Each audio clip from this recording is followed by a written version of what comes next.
Hello everyone, welcome to my channel code story with Mike. तो आज अपने आरे की प्लेलिस्ट का वीडियो नंबर 136 करने जा रहे हैं।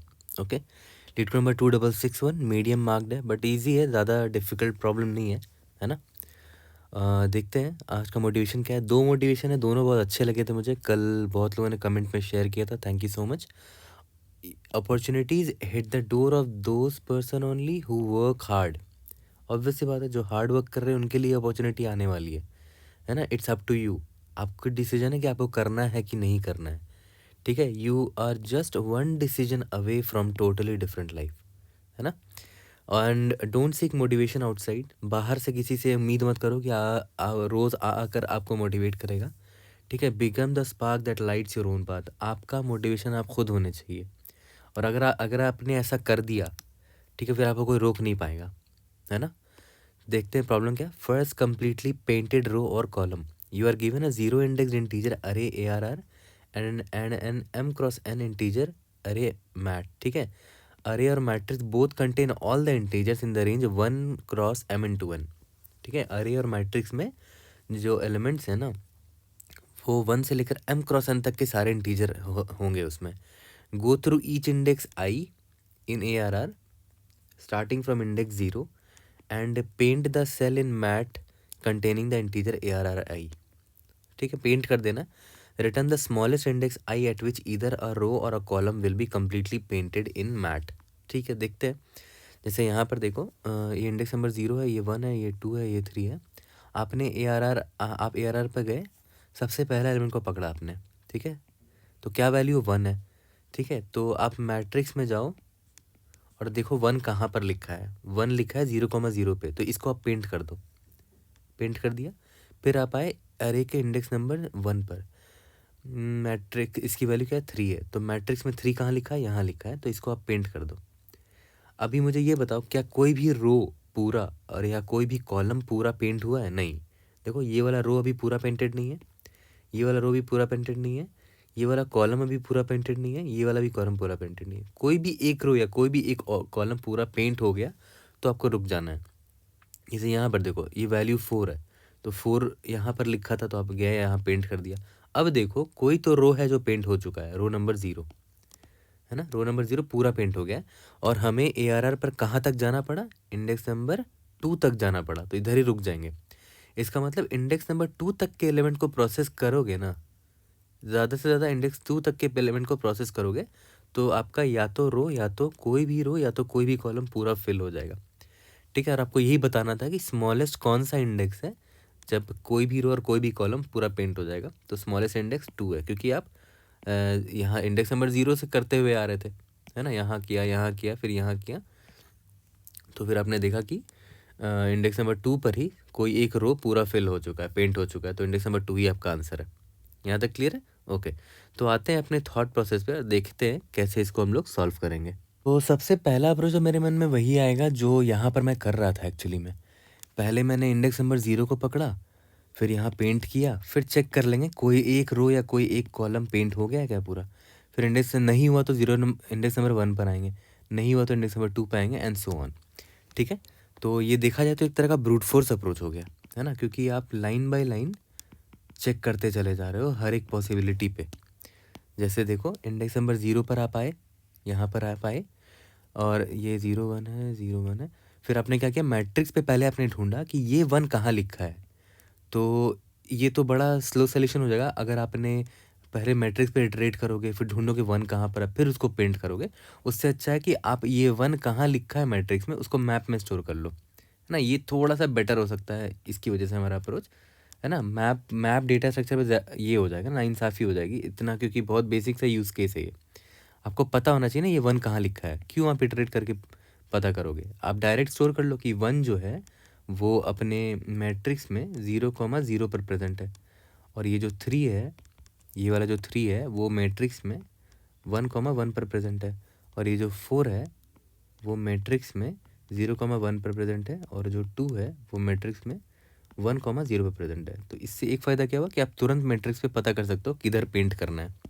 ठीक है, ओके, अब देखो ध्यान दो, इंडेक्स नंबर 0 पर आप आए, यहाँ पर 1, है ना। आई आपका यहाँ पर है, वैल्यू 1 है ना, तो मैप से देखो 1 कहाँ पर लिखा है, 0,0 पे, तो आप डायरेक्ट 0,0 पर जाओ और पेंट कर दो। जैसे ही आपने पेंट किया, ठीक है, तो एक बात बताओ कौन से रो पर अभी आपने पेंट किया है, 0,0 था ना, तो रो 0 है, कॉलम भी 0 है। तो ये चेक कर लो क्या ये वाला रो पेंटेड है, तो इसके लिए एक अलग फंक्शन लिख लेना। फिर देख लेना क्या ये वाला कॉलम पेंटेड है, इसके लिए एक अलग फंक्शन लिख लेना, ठीक है। और पेंट मार्क करने के लिए क्या करोगे, इसको नेगेटिव मार्क कर देना, है ना, क्योंकि सारे वैल्यूज़ 1 से लेकर m क्रॉस n तक है, नेगेटिव कोई भी नहीं है, तो इसको नेगेटिव मार्क कर देना, ठीक है। और और वो रो पेंटेड है कि नहीं, उस रो पे इटरेट मारना और चेक कर लेना कि क्या ये रो में सारे वैल्यूज़ नेगेटिव है, मतलब सारे वैल्यूज़ नेगेटिव है, मतलब सारे पेंट हो चुके हैं, है ना। इसी तरह ये रो को भी चेक कर लेना, उसी तरह नहीं सॉरी इस मीन्स मतलब इस रो को चेक कर लेना, सॉरी। और इसी तरह इस कॉलम को चेक कर लेना, क्योंकि ये वाला रो और ये वाले कॉलम की अभी हमने पेंट किया था, ठीक है। अगर मान लेते हैं ऐसा नहीं होता है तो हम आई इंडेक्स आई पर यहाँ आ जाएंगे, फिर देखेंगे 3 कहाँ पर है, मैप में ढूंढेंगे 3 है 1,1 पे, तो 1,1 पर गया, मैंने इसको नेगेटिव मार्क कर दिया, मतलब इसको पेंट कर दिया। तो अभी रो क्या है 1 है, कॉलम क्या है 1 है, चेक कर लो क्या रो नंबर 1 अभी पेंट हो चुका है पूरा, नहीं। क्या कॉलम नंबर 1 अभी पेंट हो चुका है पूरा, नहीं। तो अभी भी हमको आगे बढ़ना पड़ेगा, तो इंडेक्स आई मेरा यहाँ आगे बढ़ेगा। इंडेक्स नंबर ये 4 है, इसकी वैल्यू मैप से ढूंढा 4 है 0,1 पे, 4 है 0,1 पे, तो इसको मैंने नेगेटिव मार्क कर दिया। रो है 0, कॉलम है 1, तो रो नंबर 0 पर पहले चलते हैं। यहाँ पर क्या ये और सारे पेंटेड है, यस, क्योंकि सारे नेगेटिव है, तो मैं इधर ही रुक जाऊँगा। पेंटेड है ना, रिटर्न ट्रू मार्क कर दो कि एक रो मुझे ऐसा मिल गया है जिसमें जो सारे पेंट हो चुके हैं। और किस इंडेक्स पे मिला था, इंडेक्स नंबर आई पे मिला था, तो मेरा index I is equal to 2, यही आंसर है। याद करो यही आंसर था। तो ये हो गया आपका ब्रूट फोर्स, जब बहुत सिंपल अप्रोच हो गया, ठीक है। तो इसमें इसका अगर आप टाइम कॉम्प्लेक्सिटी देखोगे तो देखो क्या कर रहे हैं हम लोग। सबसे पहले तो हमने इस पूरे मैट्रिक्स पर इटरेट मारा होगा और इस मैप में स्टोर किया होगा हर वैल्यू के करस्पॉन्डिंग उसका सेल कौन है, कोऑर्डिनेट क्या है। तो ओ ऑफ m क्रॉस n तो वहाँ लगा ही होगा, क्योंकि मैट्रिक्स में तो आपने इटरेट किया ही होगा, ठीक है। उसके बाद याद करो हमने जब मैप पॉपुलेट कर लिया, फिर हम क्या कर रहे थे, इस पे इटरेट कर रहे थे, है ना, इस अरे पे। तो मान लेते हैं अरे का साइज s मान लेते हैं, उस पर एक एक करके इटरेट कर रहे हो s। एक एक इंडेक्स को आप जब प्रोसेस करते थे उसके बाद आप या तो इस रो पे इटरेट कर रहे हो या तो इस कॉलम पर इटरेट कर रहे हो, है ना। जैसे मान लेते हैं इंडेक्स नंबर आई पर जब आप आए थे तो आपको पता चला कि ये 0,1 पर है, तो 0th रो को आप इटरेट करते थे, फिर फर्स्ट कॉलम पे आप इटरेट करते थे, यानी कि और रो का साइज़ कितना है s इंटू रो का साइज़ कितना है m है, और कॉलम का साइज़ कितना है n है, ठीक है। यहाँ पर प्लस क्यों कर रहे हैं, क्योंकि रो को आप अलग से इटरेट मारोगे और चेक करोगे, उसके बाद एक अलग फॉर लूप लिखोगे, वहाँ पर कॉलम को चेक करोगे ये कॉलम पॉपुलेटेड है कि नहीं, तो m प्लस n, ठीक है। कोड लिखेंगे तो वहाँ से साफ साफ दिख जाएगा कि m प्लस n ही होगा। तो इसका टाइम कॉम्प्लेक्सिटी कुछ ये हो जाएगा, ठीक है। m इंटू एन तो समझ में आ गया, क्योंकि आप इनिशियली मैट्रिक्स पर इटरेट किया होगा आपने। s है अरे का साइज, m प्लस n है क्योंकि आप हर बार एक रो और एक कॉलम को चेक करते हो। यहाँ तक क्लियर है। तो ये बहुत ही स्लो सोल्यूशन हो जाएगा। तो अब हम लोग देखते हैं कि क्या इसका बेटर सोल्यूशन है। सारे अप्रोचेस एक ही बार देख लेते हैं, उसके बाद कोड कर लेंगे, ओके। देखो नेक्स्ट क्वेश्चन आएगा, डेफिनेटली अगर इंटरव्यू में अगर ये क्वेश्चन आता है तो क्या आप फर्दर इंप्रूव कर सकते हो इसको। तो अगर आप नोटिस करो आपका जो सबसे स्लोएस्ट पार्ट था, पता है क्या था इस अप्रोच 1 में, कि जब भी आप किसी सेल को पेंट करते थे ना, पेंट करने के बाद आपको जाकर देखना पड़ता था कि क्या वो रो पॉपुलेटेड है, मतलब पूरा पेंटेड है क्या, या फिर क्या वो कॉलम पूरा पेंटेड है। और वो आप कैसे चेक करते थे, मान लेते हैं आपको चेक करना है कि ये रो पूरा पेंटेड है कि नहीं, आप काउंट करते होगे कि सारे के सारे वैल्यूज़ सेल्स पेंटेड है कि नहीं। तो देखा जाए तो कितने सेल्स पेंट हो गए, यहाँ पर 2 सेल्स पेंट हो गए हैं। और याद करो इस रो में 2 ही सेल हैं, मतलब जितने नंबर ऑफ कॉलम्स हैं उतने ही नंबर ऑफ सेल्स होंगे, ठीक है। तो आप उससे पता कर लेते होगे कि अच्छा यहाँ पर सारे सेल्स पेंट हो चुके हैं, काउंट निकाल लोगे आप आराम से। या फिर इस कॉलम की अगर बात करें तो देखो इसमें कितने सेल्स पेंट हो चुके हैं, 2 सेल्स पेंट हो चुके हैं, और टोटल 2 ही सेल होने चाहिए इस कॉलम में, मतलब जितने नंबर ऑफ रोज हैं उतने नंबर ऑफ ये वाला सेल्स होगा वर्टिकली, तो मतलब सारे पेंट हो चुके हैं। यहाँ पर देखो यहाँ पर सिर्फ एक ही सेल पेंट हुआ है, बट हमारे पास कितने रोज़ हैं, 1 2 रोज़ हैं, तो ये पूरा कॉलम ये पूरा पेंट नहीं हुआ है, मतलब, है ना। यहाँ तक क्लियर है। तो क्यों ना हम काउंट की ही जानकारी रख लें कि किसी रो में कितने सेल्स पेंट हुए हैं और किसी कॉलम में कितने सेल्स पेंट हुए हैं, है ना। तो अब देखो ध्यान दो, तो उससे क्या होगा ना, आपको ये बार बार फॉर लूप ला के चेक नहीं करना पड़ेगा, आप डायरेक्टली चेक कर लोगे कि कितने सेल्स पेंट हुए हैं, है ना। जितने सेल्स पेंट होने चाहिए क्या इतने हुए हैं। जैसे देखो इंडेक्स नंबर आई यहाँ पर है मेरा, ये 1 है, ठीक है। मैप में तो स्टोर करना ही पड़ेगा ये जानकारी आपको, क्योंकि आपको 1 से पता करना है कि 1 कहाँ पर है हमारे सेल में, ठीक है। तो ये 0,0 में था, तो आप गए और इसमें -1 कर दिया आपने इसको, ठीक है। तो अब याद करो कौन सा रो था, 0 था, और कॉलम कौन सा था, 0 था। अब मैं आपसे पूछता हूँ कि क्या इस रो में सारे सेल्स पेंटेड हैं, ठीक है। तो आप क्या करो, काउंट एक रख लो कि रो नंबर 0 में, फिर रो नंबर 1 में, है ना, फिर इसी तरह रो नंबर 2 में, सबकी जानकारी स्टोर कर लो। अच्छा रो नंबर 2 है नहीं इस केस में, रो नंबर और 0 और 1 में टोटल कितने एलिमेंट्स पेंटेड हुए हैं। तो अभी रो 0 में देखो एक बंदा पेंट हुआ है ना, ये रो नंबर 0 का है, तो मैं यहाँ काउंट लिख लेता हूँ कि रो 0 में एक बंदा पेंट हो चुका है, ठीक है। और सिमिलरली कॉलम का भी एक अरे ले सकते हो, कॉलम इज इक्वल टू 0 में कितना पेंट हुआ है, कॉलम इज इक्वल टू 1 में कितना लोग पेंट हुए हैं। तो ये कौन सा कॉलम था, कॉलम 0 था, कॉलम 0 में देखो तो कितना लोग पेंट हो गया, 1 ही लोग पेंट हुआ है, ठीक है। अब एक बात बताओ, कॉलम रो नंबर 0 में देखो तो कितने लोग पेंट हुए हैं, एक ही लोग पेंट हुए हैं, रो नंबर 0 ये है ना। तो बताओ तो यहाँ पर टोटल कितने एलिमेंट्स हैं रो नंबर 0 में, रो नंबर 0 में टोटल n एलिमेंट्स हैं, मतलब जितने नंबर ऑफ कॉलम्स है उतने एलिमेंट्स हैं। तो मैं बस इतना चेक कर लूँगा कि क्या इसका नाम क्या दे दूँ, काउंट रो नाम का एक अरे ले लूँगा ऐसे करके, है ना, जो काउंट बस स्टोर करेगा, और काउंट कॉल एक अरे ले लूँगा जो काउंट स्टोर करेगा कॉलम का, ठीक है। तो मैं बस इतना चेक करूँगा कि काउंट रो वाला जो अरे है उसमें इस रो का, ये वाला रो मतलब रो नंबर 0 का, इसका काउंट कितना है, क्या ये एग्जैक्टली n के बराबर हो गया। n मतलब इस रो में जितने एलिमेंट्स हैं, इस रो में 2 एलिमेंट्स हैं, मतलब नंबर ऑफ कॉलम जितने होंगे उतने एलिमेंट्स होंगे। अगर वो n के बराबर हो गया इसका मतलब सारे पेंटेड हो चुके हैं, बट अभी n के बराबर नहीं है, याद करो अभी इसकी वैल्यू सिर्फ 1 थी, 1 इज़ नॉट इक्वल टू 2, है ना। तो ठीक है, सिमिलरली क्या काउंट कॉलम में, इस कॉलम में इज इक्वल टू कौन सा कॉलम है, 0th कॉलम है। तो 0th कॉलम में देखो तो कितने एलिमेंट्स होने चाहिए पेंटेड, 2 एलिमेंट्स पेंटेड होने चाहिए, मतलब जितने नंबर ऑफ रोज हैं आपके, ये और ये। तो क्या ये m के बराबर है, अगर m के बराबर है तो सारे पेंट हो चुके होंगे, नहीं ये m के बराबर नहीं है अभी, ठीक है, कोई बात नहीं। अब आते हैं नेक्स्ट एलिमेंट पे, 3 मिला मुझे, 3 कौन से सेल में है, 1,1 पर है, तो मैं 1,1 पर गया और इसको पेंट कर दिया, ठीक है। तो 1,1 को मैं लिख देता हूँ, और रो 1 पर मैं गया और यहाँ पर काउंट 1 कर दिया, रो कॉलम 1 पे गया और यहाँ पर काउंट 1 कर दिया। फिर चेक करूँगा क्या इस रो में, इस वाले रो में, काउंट रो अनकाउंट कॉलम में सारे एलिमेंट्स पेंट हो गए हैं क्या। तो रो अगर 1 पर आप देखो तो सारे एलिमेंट्स पेंट नहीं हुए हैं, सिर्फ एक ही एलिमेंट पेंट हुआ है, जिसकी जानकारी आपको इस अरे से आराम से मिल जा रही है ना। और कॉलम नंबर 1 पर भी एक ही एलिमेंट पेंट हुआ है ना, ये रहा है, यहाँ से आपको मिल जा रहा है। यहाँ डायग्राम में भी देखो कॉलम नंबर 1 में सिर्फ एक ही एलिमेंट पेंट हुआ है, ठीक है।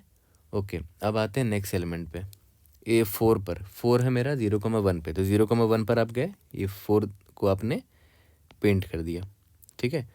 तो 0,1 है ना, तो आपने क्या किया, रो नंबर 0 पर गए और इस पर काउंट +1 कर दिया, कॉलम नंबर 1 पे गए उसके काउंट +1 कर दिया। तो देखते हैं काउंट रो नंबर रो 0 था ना, और कॉलम कितना था, 1 था, क्या दोनों का काउंट अब n के और m के बराबर हो चुका है। तो देखो ध्यान दो, काउंट रो 0 का वैल्यू देखते हैं, ये 2 के बराबर हो चुका है, जो कि एग्जैक्टली n के बराबर है। इसका मतलब क्या हुआ कि रो नंबर 0 में टोटल 2 एलिमेंट्स यानी कि n एलिमेंट्स पेंटेड हो चुके हैं। तो मैं इधर ही रुक जाऊंगा और बोल दूंगा कि इंडेक्स नंबर 2 पे ही सारे, कोई भी एक रो पूरा पेंट हो चुका है, या भी कोई भी एक कॉलम पूरा पेंट हो चुका है। यहाँ तक क्लियर है। तो इसके लिए आपको क्या जानकारी एक स्टोर करनी पड़ी, ये वाली जानकारी स्टोर करनी पड़ी, तो आपको एक्स्ट्रा स्पेस लेना पड़ा यहाँ पर, है ना, एक्स्ट्रा स्पेस लेना पड़ा। और कितना स्पेस लेना पड़ा, देखो रो का कितना साइज़ लोगे, जितने टोटल रोज़ हैं यहाँ पर, है ना, टोटल 2 रोज़ हैं तो इसका साइज़ m होगा, कॉलम कितने n है तो इसका साइज़ n होगा। तो आपने O ऑफ m + n तो स्पेस लिया ही है, बट उससे पहले आपने मैप भी ले रखा था, और मैप में आपने क्या किया है, 1 से लेकर m क्रॉस n जितने भी एलिमेंट्स थे ना, याद करो प्रॉब्लम में दे रखा ना टोटल इतने एलिमेंट्स हैं, ठीक है, सबको आपने स्टोर किया मैप में, ठीक है, तो इसका मतलब क्या हुआ, ओ ऑफ एम इंटू एन भी आप स्पेस ले रहे हो, ठीक है, दोनों को ऐड कर दो, एम प्लस एन भी ले रहे हो यहाँ पर और एम इंटू एन भी स्पेस ले रहे हो, ये किसके लिए, ये मैप के लिए, ठीक है। तो फर्दर ये अप्रोच भी ईजिली कर लेंगे हम लोग, ज़्यादा चेंज है नहीं, बस 2 एक्स्ट्रा वेक्टर लिए हमने, count row and count column, ठीक है। अब बात आती है कि भाई इंटरव्यू डेफिनेटली पूछेगा कि भाई आप यहाँ पर नोटिस ज़रा नज़र डालो, ये बहुत ज़्यादा स्पेस ले रहे हो आप, एम क्रॉस एन स्पेस ले रहे हो, ठीक है ना। बट हाँ, टाइम कॉम्प्लेक्सिटी थोड़ा आपने इम्प्रूव तो कर दिया, देखो कैसे, जब आपने मैप को पॉपुलेट किया होगा तब एम क्रॉस एन वहाँ लगा होगा, ठीक है, ये तो इतना लग गया, प्लस आप अरे पे इटरेट मार रहे हो इस अरे पे, तो इसका साइज़ मान लेते हैं एस है, तो एस लगा होगा, ठीक है। और जब भी आप अरे पे इटरेट मारते हो तो एक एलिमेंट को जब आप पेंट करते हो तो वो चेक करने में कितना टाइम लगता है कि ये एन के बराबर है, ये एम के बराबर है, अब ये O1 टाइम में हो जा रहा है आपका, तो ये एक आपको फ़ायदा हो गया इसमें, एस ऑफ 1 यानी कि सिर्फ एस टाइम लग रहा है, तो देखो बहुत इंप्रूवमेंट हो गया इससे। लेकिन इससे पहले आपका टाइम कॉम्प्लेक्सिटी कितना था, S into M plus N था, जो कि ये वाला पूरा एलिमेंट हमने हटा दिया है, इसको हमने O ऑफ 1 ऑपरेशन से रिप्लेस कर दिया, तो this is going to be a very good improvement, ठीक है। तो टाइम में तो आपने काफ़ी इंप्रूवमेंट कर ली, बट स्पेस आपका और भी बुरा हो गया, स्पेस कॉम्प्लेक्सिटी आपका O of M plus N plus M into N. क्या स्पेस को आप फर्दर इम्प्रूव कर सकते हो, तो देखते हैं आगे के अप्रोच में, देखते हैं कि हम क्या इसको फर्दर इम्प्रूव कर सकते हैं। देखो नोटिस करो यहाँ पर याद करो जब आप इस अरे पे इटरेट मारते थे तो पहले मान लेते हैं आपने यहाँ पर इस 2 को पेंट किया, फिर यहाँ पर आपको 8 दिखा, आपने 8 को पेंट किया, फिर 7 दिखा, आपने 7 को पेंट किया, फिर 4 दिखा, आपने 4 को पेंट किया, ठीक है। अब देखो नोटिस करो, ये जो 1 वाला कॉलम है जो अभी पूरी तरीके से पेंट हो चुका है, वो किस इंडेक्स पर फुली पेंट हुआ, इंडेक्स नंबर 3 तक जब मैं पहुंचा ना, इंडेक्स नंबर 3 तक, तब जाके ये 2 4 7 वाला जो कॉलम है, कॉलम नंबर 1, ये पूरी तरह से पेंट हो गया। तो यहाँ पर देखो, तो अगर मैं कॉलम 1 से पूछूं कि भाई एक बात बता कि तू पूरी तरह से पेंट कब हुआ था, पूरी तरह से, तो बोला कि जब तक सर आप इंडेक्स नंबर 3 पर नहीं पहुंचे थे ना अरे में, ये रहा इंडेक्स नंबर 3 पर, तब तक मैं पूरा पेंट नहीं हुआ था। जैसे ही आप इंडेक्स 3 पर पहुंचे तो मेरा जो लास्ट एलिमेंट बचा हुआ था 4, वो भी पेंट हो गया यहाँ पर।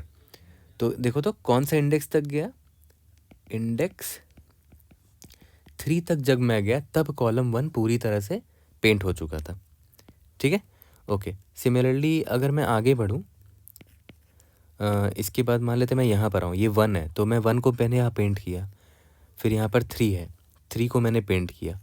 अब देखो कॉलम नंबर 0 पूरी तरह से पेंट हो चुका है, तो कॉलम नंबर 0 से अगर मैं पूछूं कि भाई एक बात बता तू पूरी तरह से कब पेंट हुआ, तो बोलेगा कि सर जब आप इंडेक्स 5 पर पहुंचे ना यहाँ पर, तभी जाकर मैं पूरी तरह पेंट हुआ था, क्योंकि इंडेक्स 5 में जो थर्ड वाला एलिमेंट था, ये 3 था, वो लास्ट एलिमेंट बचा हुआ था मुझे पूरा कंप्लीट होने में, वो इंडेक्स 5 पर मिला आपको, तब जाके इंडेक्स 5 पे 3 मिला, तब जाके आपने इसको पेंट किया, तब जाकर ये पूरा कॉलम पेंट हुआ है। तो कौन से इंडेक्स पर लास्ट पहुंचा मैं, तब ये जाकर ये पेंट हुआ, इंडेक्स नंबर 5 पर जब मैं पहुंचा ना, तब जाके कॉलम 0 पूरा पेंट हुआ है, ठीक है। उसके बाद फर्दर अगर आगे बढ़ूँ, इंडेक्स 3 था, अब यहाँ पर आ गया, इंडेक्स नंबर 6 पर आया, यहाँ पर 5 मिला मुझे, तो देखो यहाँ पर 5 मिला है ना, ठीक है। अब देखो रो नंबर 0 पूरी तरीके से पेंट हो चुका है, तो अगर मैं रो नंबर 0 से पूछूं कि भाई तू कब कंप्लीट हुआ, तो रो 0 बोलेगा सर जब आप इंडेक्स 6 पर पहुंचे थे ना, ये रहा, याद करो इंडेक्स 6 पर अभी जस्ट मैंने पेंट किया है 5 को, तब जाके ये पूरी तरह से पेंट हुआ था, ये इंडेक्स नंबर 6 पर, ओके। इसके बाद मैं इंडेक्स नंबर 7 पर गया तो ये मुझे 6 दिखा, ठीक है, तो 6 मुझे यहाँ पर दिखा है। अभी देखो ध्यान दो, रो नंबर 1 भी पूरी तरीके से पेंट हो गया, रो नंबर 1, ठीक है। तो ये बोल रहा है सर जब आप इंडेक्स 7 पर पहुंचोगे ना, तब जाके रो नंबर 1 पूरी तरह से पेंट होगा, तो इंडेक्स नंबर 7 पर जब मैं आया था तब जाके रो नंबर 1 पूरी तरीके से पेंट हुआ, ठीक है। अब मान लेते हैं आप इंडेक्स नंबर 8 पर आ गए, तो 8 पर आए तो कौन सा एलिमेंट है, 9 है, तो तब आपने 9 को यहाँ पेंट किया, तो देखो रो नंबर 2 भी अब पूरा पेंट हुआ है, रो नंबर 2 अब जाके पेंट हुआ है। ये महान आदमी इतने लेट पे पेंट हुआ है, जब मैं इंडेक्स 8 पर पहुंचा है ना, जब इंडेक्स 8 पर पहुंचा तब जाके रो नंबर 2 पेंट हुआ है। तो ऑब्वियस सी बात है, इनमें से अच्छा इंसान कौन है, जो सबसे पहले पेंट हुआ होगा, क्योंकि प्रॉब्लम में वही जो पूछा है कि मिनिमम इंडेक्स में, अरे का मिनिमम इंडेक्स में कोई भी एक ये रो या कोई भी एक कॉलम पेंट हो जाए तो मेरा काम बन जाएगा। तो कौन इंसान बढ़िया है इसमें? सबसे मिनिमम इंडेक्स में कौन पेंट हो गया था पूरी तरह से? कॉलम 1 पेंट हो गया था, ठीक है। और कौन से इंडेक्स में पेंट हुआ था? इंडेक्स नंबर 3 पर पेंट हुआ था। तो सबसे अच्छा इंसान कॉलम 1 है और इंडेक्स नंबर 3 मेरा आंसर है, मुझे तो इंडेक्स ही रिटर्न करना था, ठीक है। तो मेरा फ़र्ज़ क्या बनता है? मैं हर रो और हर कॉलम से बस इतना पूछना चाहता हूँ कि तुम पूरी तरह से किस इंडेक्स पर पेंट हो जाओगे, ठीक है। और अगर मुझे इसकी जानकारी मिल गई, सबकी इंडेक्स की जानकारी मिल गई कि वो किस इंडेक्स पर पेंट हो जाएगा, तो बस मेरा कहानी उधर ही ख़त्म हो जाएगा। यहाँ तक क्लियर है? ध्यान दो, मेरे शब्दों पर ध्यान दो कि मैं बोल क्या रहा हूँ। मैं हर रो के पास जा रहा हूँ और हर कॉलम के पास जा रहा हूँ और उनसे बस एक ही सवाल कर रहा हूँ कि भाई तू पूरी तरह से पेंट होने में कौन से इंडेक्स पर पेंट हो जाएगा, तो पूरी तरह से, ठीक है। तो मैं वही करूँगा। पहले मैं एक काम करता हूँ, पहले मैं रो नंबर 0 के पास जाता हूँ, ठीक है। रो नंबर 0 के पास जाता हूँ, तो रो नंबर 0 से पूछूंगा कि भाई तू पूरी तरह से पेंट कब हो पाएगा। तो रो नंबर 0 पे, सर मेरे पास जो पेंट जो वैल्यूज़ है वो देख लो। तो ठीक है, रो नंबर 0 पर मैं आया, इसकी वैल्यू देख रहा हूँ, ये 3 है। देखते हैं ये 3 कहाँ पर प्रेजेंट है। ये 3 इंडेक्स 5 पर प्रेजेंट है, ठीक है। तो आप दिमाग लगा सकते हो कि ये 3 कौन से इंडेक्स में प्रेजेंट है अरे में?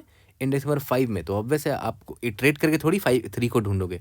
अब इससे अच्छा मैप में स्टोर कर लो, एक मैप ले लो, है ना, और यहाँ पर स्टोर कर लो कि ये जो एलिमेंट 2 है वो इंडेक्स नंबर 0 पे स्टोर्ड है, ये एलिमेंट 8 है वो इंडेक्स नंबर 1 पर स्टोर्ड है, इन एलिमेंट 7 है वो इंडेक्स नंबर 2 पर है, एलिमेंट 4 है वो इंडेक्स नंबर 3 पर है, एलिमेंट 1 जो है वो इंडेक्स नंबर 4 पर है, एलिमेंट 3 जो है वो इंडेक्स नंबर 5 पर है, एलिमेंट 5 जो है इंडेक्स नंबर 6 पर है, एलिमेंट 6 जो है वो इंडेक्स नंबर 7 पर है, एलिमेंट 9 जो है वो इंडेक्स नंबर 8 पर है। और हाँ, प्रॉब्लम के हिसाब से ये है कि कोई भी एलिमेंट रिपीट नहीं होगा, सारे एलिमेंट्स 1 से लेकर m क्रॉस n तक के ही एलिमेंट्स हैं और टोटल m क्रॉस n ही सेल्स होता है, ठीक है। इसमें भी m क्रॉस n ही एलिमेंट्स हैं, ओके।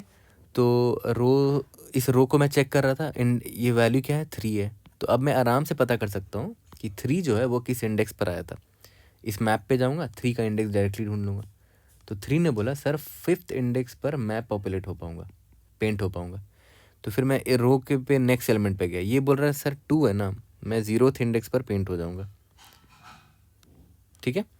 और ये 5 जो है ना, 5 कौन से इंडेक्स पर पेंट हो जाएगा? 5 6 इंडेक्स पर पेंट हो जाएगा। इसका मतलब क्या हुआ कि ज़्यादा से ज़्यादा कौन से इंडेक्स तक आपको जाना पड़ेगा इस रो को पूरी तरह से पेंट करने के लिए? ज़्यादा से ज़्यादा 6 इंडेक्स तक आप जाओगे ना, तो ये 5 भी मिल जाएगा आपको उसी रास्ते में, 0 भी मिल जाएगा उसी रास्ते में। देखो ध्यान दो, यहाँ पर इंडेक्स नंबर 0 से 6 तक जब जाओगे तो आपको तीनों एलिमेंट्स मिल जाएंगे, इस रो का तीनों एलिमेंट मिल जाएगा, 3 2 5। देखो 2 मिल गया, 3 भी मिल गया, 5 भी मिल गया। बट यहाँ से आपको ये पता चल गया कि कौन सा इंडेक्स लास्ट है जिस वक्त ये रो पूरा पेंट हो जाएगा, इंडेक्स नंबर 6। तो इसमें से जो मैक्सिमम है वो उठा लेना, है ना, इसमें से जो मैक्सिमम है वो उठा लेना। तो मैक्सिमम कौन है? 6 है। तो मुझे ये पता चल गया कि हाँ, मैक्स ऑफ इंडेक्स लिख देता हूँ 0,5,6, तीनों में से मैक्स कौन है? 6 है। तो रो 0 जो है ना, लास्ट इंडेक्स 6 तक के एलिमेंट्स को मैं प्रोसेस करूँगा इस अरे में, तब जाके रो 0 पूरी तरीके से पेंट हो पाएगा, ठीक है। सेम सवाल मैं रो नंबर 1 से करूँगा। तो रो नंबर 1 में कौन कौन एलिमेंट है? 1 है, 1 का इंडेक्स है 8, मैक्स ऑफ नहीं सॉरी 1 जो है, माय बैड, 1 का इंडेक्स है 4, है ना, इंडेक्स नंबर 4 पर प्रेजेंट है। फिर यहाँ पर देखो ये 4 है, 4 का इंडेक्स 3 है, ये 6 है, 6 का इंडेक्स 7 दिख रहा है मुझे, है ना। तो इन तीनों में से मैक्सिमम कौन है? 7 है। इसका मतलब क्या हुआ, जब आप पूरे 7 एलिमेंट्स को प्रोसेस करोगे ना, इंडेक्स नंबर 0 से लेकर इंडेक्स नंबर 7 तक को, तब जाके आपको 1 4 और 6 तीनों मिल पाएगा, ये वाला रो का सारा एलिमेंट 1 4 और 6। तो आपको इंडेक्स नंबर 7 तक तो जाना पड़ेगा, है ना, क्योंकि लास्ट एलिमेंट जो है, जो 6 है पेंट होने वाला, वो इंडेक्स नंबर 7 पर प्रेजेंट है। तो मैक्सिमम यानी कि 7 तक आपको जाना पड़ेगा। सिमिलरली मैं रो नंबर 2 से पूछूंगा, तो इस पे कौन कौन से एलिमेंट है? 8 है, मैक्सिमम ऑफ 8 कौन से इंडेक्स पर है? 8 है आपके फर्स्ट वाले इंडेक्स पर, 7 आपका 6th इंडेक्स पर है, 9 आपका 8th इंडेक्स पर है। तीनों का मैक्सिमम हो जाएगा 8, क्योंकि ये रो में 3 एलिमेंट्स हैं, तीनों एलिमेंट्स को पेंट होने में आपको 8th इंडेक्स तक तो आना ही पड़ेगा, क्योंकि यहाँ पर 9 जो है वो 8th इंडेक्स पर है। यहाँ तक क्लियर हो गया? ओके, ठीक है। सिमिलरली आप कॉलम 0 से जब पूछोगे तो कॉलम 0 की अब बारी है ना। तो कॉलम 0 पर आप इटरेट करो, है ना। तो कॉलम 0 पे जब आप इटरेट करोगे तो पहला एलिमेंट आपको 3 मिलेगा। 3 का इंडेक्स देखते हैं। 3 का इंडेक्स कहाँ है भाई? 3 का इंडेक्स 5 है। मैक्स ऑफ 5 कॉमा उसके बाद है 1। 1 का इंडेक्स 4 है। उसके बाद है 8। 8 का इंडेक्स किधर है? 8 का इंडेक्स 1 है। तीनों में से मैक्सिमम कौन है? 5। इसका मतलब इंडेक्स 5 तक तो आपको जाना पड़ेगा इस पूरे कॉलम को पेंट करने के लिए, क्योंकि इंडेक्स 5 तक में आपको इसके तीनों एलिमेंट्स मिल जाएंगे। ठीक है। सिमिलरली आप इस कॉलम में जब आओगे तो इंडेक्स नंबर 2, 4 और 7 है ना। तो मतलब कॉलम नंबर 1 की अगर बात करें, मैक्स एलिमेंट 2 का इंडेक्स क्या है? 0 है। एलिमेंट 4 का इंडेक्स क्या है? 1, सॉरी एलिमेंट 4 का इंडेक्स 3 है और एलिमेंट 7 का इंडेक्स 2 है। तो इन तीनों में से मैक्स कौन है? 3। इसका मतलब क्या हुआ कि मैक्सिमम थर्ड इंडेक्स तक आपको जाना पड़ेगा। देखो मैक्सिमम थर्ड इंडेक्स तक जाओगे तो देखो इसमें 2 भी प्रेजेंट है, 4 भी प्रेजेंट है, 7 भी प्रेजेंट है। तो ये ये कॉलम पूरा पेंट हो जाएगा। इंडेक्स नंबर 3 तक में ही पेंट हो जाएगा। ये तो बढ़िया है। फिर तो मिनिमम इंडेक्स में ही ये पेंट हो गया। तो इसको ये देखो 3 है। ठीक है। इसके बाद कॉलम नंबर 2 पर आते हैं। कॉलम नंबर 2 में 5 है, 6 है और 9 है। 5 का इंडेक्स है 6, 6 का इंडेक्स है 7 और 9 का इंडेक्स है 8। इन तीनों में से मैक्सिमम कौन है? 8 है। इसका मतलब क्या हुआ कि इंडेक्स नंबर 8 तक के एलिमेंट्स आपको प्रोसेस करना पड़ेगा if you want to paint this entire column in column number 2। ठीक है। अब एक बात बताओ, इन सब में से कौन है अच्छा भाई? कौन सबसे जल्दी पेंट हो जाएगा? वो इंडेक्स नंबर 3 पर ही पेंट होने वाला एक कॉलम है, कॉलम नंबर 1। तो इनमें से जो मिनिमम होगा, एक वेरिएबल में स्टोर करते चला जाएंगे मिनिमम, तो वो मेरा आंसर होगा। इंडेक्स नंबर 3 मेरा आंसर होगा कि इंडेक्स नंबर 3 तक में ही एक कॉलम होगा जो पक्का पेंट हो चुका होगा इंडेक्स नंबर 3 तक में ही, है ना। देखो अगर आप चाहे तो वेरीफाई भी कर सकते हो। ठीक है। ये देखो यहाँ वेरीफाई कर लो। मान लेते हैं इंडेक्स नंबर 0 पर आप आए, आपको 2 दिखा, आपने 2 को पेंट किया। 8 दिखा, 8 को पेंट किया। 7 दिखा, 7 को पेंट किया। 4 दिखा, 4 को पेंट किया। देख कॉलम 1 इधर ही पेंट हो गया। तो आपका आंसर इंडेक्स नंबर 3 होना चाहिए कि इंडेक्स नंबर 3 में एक कॉलम पेंट हो चुका है। यहाँ तक क्लियर है? ओके।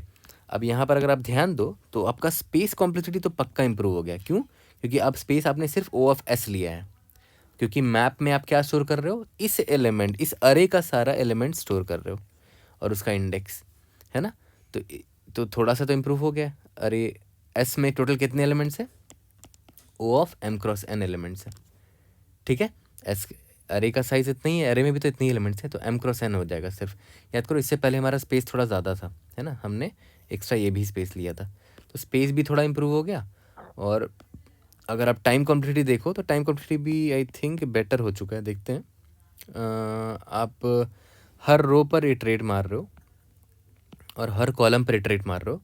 तो वर्स्ट केस में क्या हो रहा है? जब सारे रो को आप चेक कर रहे थे, सारे रो को, तब M×N एलिमेंट आपने चेक किया होगा। फिर सारे कॉलम को आप चेक कर रहे होगे, तब भी आपने M×N एलिमेंट को चेक किया होगा। तो 2 टाइम्स M×N हो गया ये, है ना। 2 टाइम्स M×N हो गया, जिसको आप O(M×N बोल सकते हो। तो टाइम और स्पेस आपका थोड़ा सा दोनों इम्प्रूव हो गया है ना। तो आई होप ये आपको समझ में आ गया होगा। तीनों का अप्रोच करते हैं और ये सिंपल सा कोड होने वाला है, इसीलिए इसको मैं सिर्फ C++ में करूँगा। जावा कोड आपको गिटहब के लिंक में मिल जाएगा जो डिस्क्रिप्शन में अवेलेबल है। ओके। तो सबसे पहले ब्रूट फोर्स अप्रोच से कर लेते हैं। मैंने M और N डिफाइन कर दिया है और एक अनऑर्डर्ड मैप ले लिया है जो कि हर वैल्यू को वो किस सेल में है वो स्टोर कर लेगा, किस कोऑर्डिनेट में है 2D मैट्रिक्स में। तो पॉपुलेट करते हैं पहले मैप को। int i = 0, i m, i++, for int j = 0, j n, j++। ठीक है। पहले तो वैल्यू निकाल लो, मैट ऑफ i, j। ठीक है। और इसको स्टोर कर लो mp ऑफ वैल्यू, ये किस इंडेक्स पर है, कोऑर्डिनेट पर है, i, j पर है ना। तो i, j पर है। ये आपने स्टोर कर लिया। ठीक है। तो ये हमने स्टोर क्या कर लिया कि हर वैल्यू किस मैट्रिक्स में किस सेल में प्रेजेंट है। तो आप आराम से आप उसको ढूंढ सकते हो पेंट करने के लिए। तो अब इसके बाद क्या करेंगे, एक एक करके पेंट करना स्टार्ट करेंगे, है ना। तो पहले अरे पर इटरेट मारते हैं। ठीक है। पहले वैल्यू निकाल लेते हैं, वैल्यू = ARR ऑफ i। तो मुझे क्या करना है, इस वैल्यू के करस्पॉन्डिंग जो इंडेक्स है पहले वो निकाल लेते हैं। ठीक है। Auto of row col will be equal to, मेरा जो मैप है वहाँ से निकाल लेंगे वैल्यू, मुझे पेयर मिल जाएगा। मुझे ये पता चल जाएगा कि भाई ये जो वैल्यू था कौन से रो और कौन से कॉलम में प्रेजेंट था। ठीक है। तो सबसे पहले तो मैं क्या करूँगा, पहले इसको मार्क कर दूंगा, पेंट कर दूंगा। Mat of row comma column को क्या कर दो, इसमें इंटू इज इक्वल टू -1 कर दो, तो ये पेंटेड हो गया है ना। या तो इसको -1 वैल्यू ही दे दो, चलेगा, कोई दिक्कत नहीं है ना। कुछ भी दे सकते हो, बस पेंटेड आप पता कर सको कि वो पेंट हो चुका है। इसके बाद बस इतना चेक कर लो कि क्या चेक रो पेंटेड है, ठीक है। मतलब क्या ये वाला रो पूरा पेंट हो चुका है, मैट्रिक्स भेज देते हैं और ये वाला रो का वैल्यू भेज देते हैं। या फिर चेक कॉलम पेंटेड है, क्या ये पूरा कॉलम पेंट हो चुका है, उसमें मैट्रिक्स भेज दो और ये वाला कॉलम भेज दो। ओके, तो उसके बाद अगर पेंटेड कोई भी हुआ तो रिटर्न इंडेक्स आई कर देंगे। और अगर ऐसा नहीं है, कोई भी कभी पेंट नहीं हो पाया, तो लास्ट में कुछ नहीं, रिटर्न -1 कर दो, ठीक है। -1 वाला केस कभी आएगा नहीं, क्योंकि by the end you reach अरे का लास्ट एलिमेंट कोई ना कोई तो रो या कॉलम पूरा पेंट हो ही चुका होगा, है ना। ठीक है, अब बस क्या रह गया, मुझे ये फंक्शन लिखना है, चेक रो पेंट हुआ है या कॉलम पेंट हुआ है। ये भी सिंपल सा है, बूलियन, इसमें क्या पास कर रहे हो, vector of int and matrix int row pass कर रहे हो ना, क्योंकि आपको रो को चेक करना है, ठीक है। तो देखो, आप या तो काउंट निकाल लो कि कितने एलिमेंट्स काउंट हो गए हैं, या तो एक भी अगर आपको उसमें दिख गया जो पेंट नहीं हुआ है, तो उसी वक्त रिटर्न फॉल्स कर सकते हो। फॉर इंट रो, इंट कौन सा रो है, row, okay, column is equal to 0, column is less than mat of 0 dot size column plus plus, ठीक है। इफ़ मैट ऑफ रो आपका फिक्स्ड है, ये वाला रो है ना, और कॉलम ये आप इटरेट कर रहे हो, उस रो पे आप इटरेट कर रहे हो, ठीक है। अगर ये ग्रेटर देन 0 आ गया, है ना, ग्रेटर देन 0 आ गया, इसका मतलब ये पेंटेड नहीं है ना, नॉट पेंटेड, क्योंकि याद करो जो पेंटेड था उसको तो हमने नेगेटिव मार्क कर दिया था, और वो ग्रेटर देन 0 है, तो यहाँ पर मैं रिटर्न फॉल्स कर दूंगा। नॉट पेंटेड वाला केस मिल चुका है हमें, है ना, जबकि हमें सारे पेंटेड चाहिए थे इस रो में। सिमिलरली, और अगर एंड में पहुँच गया तो रिटर्न ट्रू कर देना। सिमिलरली कॉलम को भी पेंट करना, चेक करना है, चेक कॉलम पेंटेड, और यहाँ पर क्या पास कर रहे हो आप, कॉलम पास कर रहे हो, ठीक है। और यहाँ पर रो पर फिर आप इटरेट करोगे, row is equal to 0, row is less than mat of size, total इतने रोज होंगे, एंड रो प्लस प्लस, ठीक है। तो रो तो आपका चेंज हो रहा है, लेकिन कॉलम आपका फिक्स है। अगर कोई भी नॉट पेंटेड मिला तो रिटर्न फॉल्स कर देंगे, नहीं तो लास्ट में रिटर्न ट्रू कर देंगे। यहाँ तक क्लियर है, एक बार रन करके देखते हैं, लेट्स सी। और हाँ, एक चीज़ अगर आप नोटिस करो, आप इन दोनों फंक्शन को मर्ज कर सकते हो, ठीक है। अब ये आपका होमवर्क है कि आप कैसे मर्ज कर सकते हो। मर्ज करके इन दोनों फंक्शन को मुझे कमेंट में बताओ, ये आपके लिए होमवर्क है। सबमिट करके देखते हैं, अगर पास देखते हैं होता है कि नहीं। कंस्ट्रेंट मैंने चेक नहीं किया, अगर वो छोटा होगा तो सबमिट हो जाना चाहिए। एग्जाम्पल टेस्ट केसेस तो पास हो गए हैं, लेट्स सी। अगर कंस्ट्रेंट हाई है तो टाइम लिमिट एक्सीड आ जाएगा for sure. Indeed yes, time limit exceed आ गया। देखते हैं कितने टेस्ट केसेस पास हो गए, इसके बाद हम लोग इसके सेकंड और थर्ड अप्रोच पर आ जाएंगे। सिर्फ एक टेस्ट केस पास नहीं हुआ है, ठीक है। तो चलो जल्दी से सेकंड और थर्ड अप्रोच कंप्लीट करते हैं। तो देखो, अप्रोच 1 पे ही इम्प्रूवमेंट कर रहे हैं हम लोग, तो उसमें मैंने कुछ चीज़ें हटा दी हैं। मैप में तो स्टोर करना ही करना था, तो आपने कर लिया है। अब इसके बाद मैंने क्या बोला था कि हमें एक वेक्टर लेना पड़ेगा, 2 वेक्टर लेना पड़ेगा, vector of int row count painted, कि ठीक है, कि इस रो में कितने पेंट हो चुके हैं, रो काउंट पेंट रख लेते हैं। इसी तरह कॉलम काउंट पेंट एक एरे ले लिया मैंने, ठीक है, जहाँ पर इसमें हर एक इंडेक्स का वैल्यू का मतलब क्या होगा वो मैंने लिख दिया है। How many painted in row I, how many painted in column I. तो कितने रोज है टोटल, हमारे पास टोटल m रोज है, ठीक है, और कॉलम्स कितने हैं, यहाँ पर n कॉलम्स होंगे, ठीक है। तो यहाँ ध्यान देना, यहाँ m रोज है तो यहाँ m लिखेंगे, m रोज n रोज है तो n लिखेंगे, इस चीज़ पर ध्यान देना। फॉर इंट, हाँ, इसके बाद अरे पर इटरेट मारते हैं, वैल्यू पहले निकाल लेते हैं। Int val is equal to ARR of I होगा, ऑटो ऑफ कौन सा रो और कौन सा कॉलम है वो निकाल लेते हैं MP ऑफ वैल से, ठीक है। उसके बाद सिंस इस रो में एक पेंट हुआ है, एक एलिमेंट पेंट होने वाला है, तो कौन से रो पर पेंट हुआ है, इस रो में पेंट हुआ है, तो उसमें मैंने एक काउंट बढ़ा दिया कि एक एलिमेंट पेंट हुआ है। और कौन से कॉलम में था वो बंदा, वो इस कॉलम में था, तो उसमें था तो उसका भी काउंट बढ़ा दिया। अब बस मुझे इतना चेक करना है कि क्या इस रो में, इस वाले रो में टोटल एलिमेंट्स पेंट हो चुके हैं। तो हर रो में कितने एलिमेंट्स होते हैं, n एलिमेंट्स होते हैं। या फिर इस कॉलम में सारे एलिमेंट्स पेंट हो चुके हैं। इस कॉलम में तो कितने एलिमेंट्स होते हैं, हर कॉलम में जितने नंबर ऑफ रोज हैं उतने एलिमेंट्स होते हैं। अगर ऐसा है तो रिटर्न आई कर देंगे, नहीं तो लास्ट में -1 रिटर्न कर देंगे। सबमिट करके देखते हैं, इसके बाद हम लोग अपने नेक्स्ट अप्रोच पर आ जाएंगे। Let's see, we should be able to pass all the test cases. यहाँ पर सेमी कोलन मिस हो गया है। Let's see, indeed yes. अब आ जाते हैं इसके नेक्स्ट अप्रोच पे।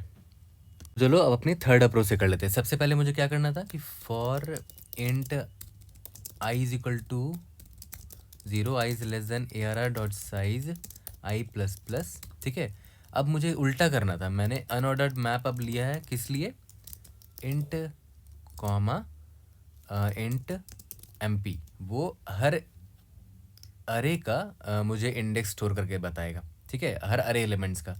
तो int val is equal to ARR of I हो गया, और MP में मुझे बस इतना शो करना है कि ये वाला वैल्यू है ना वो इस इंडेक्स पर है। ठीक है, रिवर्स मैपिंग अब हम लोग कर रहे हैं यहाँ पर।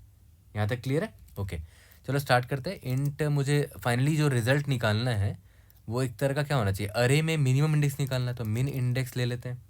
ठीक है, इसकी वैल्यू अभी कोई बड़ी वैल्यू डाल लेते हैं।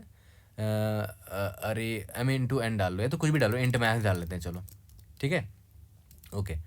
अब इसके बाद चलो स्टार्ट करते हैं। For int row is equal to 0, row is less than m, row plus plus, है ना। एक एक करके सारे रो को पूछेंगे और एक एक करके सारे कॉलम को पूछेंगे। ठीक है, तो चेक ईच रो 1 by 1। ठीक है, तो एक काम करते हैं, अभी मैंने पहले रो नंबर 0 को पकड़ा है। ठीक है, तो मुझे पता करना कि ये रो नंबर 0 का लास्ट इंडेक्स कौन है जब ये पूरा का पूरा पेंट हो जाएगा। तो int max index is equal to int min ले लो अभी के लिए। ये क्या शो करेगा, last index in ARR when this row will be completely painted. यहाँ तक क्लियर है? तो चलो इस रो के सारे एलिमेंट्स के पास जाते हैं। Int column is equal to 0, column is less than n, column plus plus. ठीक है, तो पहले वैल्यू निकाल लेते हैं। Value is equal to mat of row comma column. तो जब ये आपको वैल्यू मिल गया है तो ये किस इंडेक्स में आपको पता है, आराम से निकाल सकते हो। Int IDX will be equal to MP, जो आपने मैप था उसमें इस वैल्यू को डाल दो, तो ये आपको इंडेक्स मिल गया। और आपको मैक्स इंडेक्स निकालना है कि इस रो में मैक्स इंडेक्स कौन था, is equal to max of max index comma अभी जो इंडेक्स आया है।